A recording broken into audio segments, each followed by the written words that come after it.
Гиперопека, она вредна точно так же, как и полное безразличие.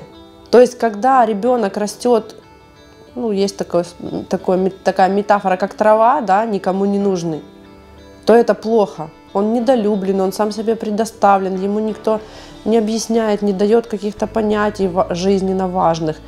И когда есть гиперопека, когда все за него решают и постоянно над ним дрожат, чем больше опека, тем меньше человек становится самостоятельным.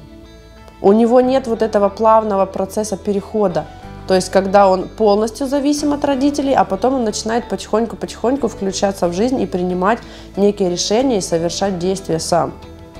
А потом родители хотят, чтобы он, допустим, в 18 лет выбрал себе профессию, пошел учиться и как-то там справлялся, сам жил, что-то делал. А он не способен на это, потому что ему не давали раньше, когда он хотел.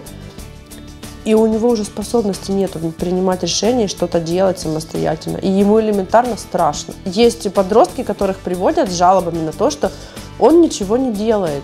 Он не может убрать за собой тарелку, сложить за собой вещи. Мама говорит, я ему собираю до сих пор портфель до 10 класса.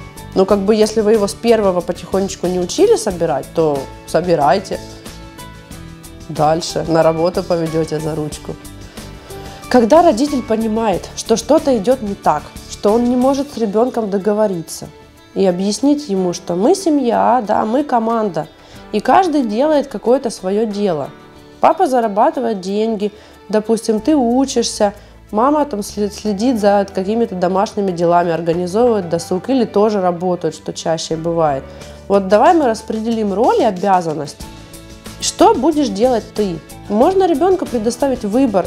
Он с радостью согласится и включится в это. Это для него будет некой игрой, и это будет воспринято так, как будто тебе доверяют. Тебе тоже дают часть каких-то дел. И тогда ты взрослый и значимый. Это очень важно для детей.